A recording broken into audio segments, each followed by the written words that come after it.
At 6:04 p.m. Eastern Daylight Time Wednesday, Environment Canada has issued a marine tornado warning for Lower the Great Lakes.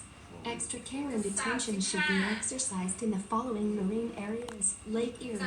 Environment Canada meteorologists are tracking a severe thunderstorm that is possibly producing a tornado. Damaging winds, large hail, and locally intense rainfall are also possible.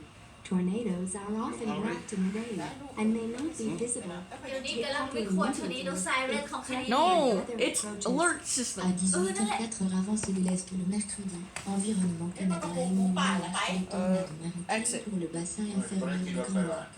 Une attention et des précautions additionnelles devraient être exercées près des régions marines sud de la Floride. Les météorologues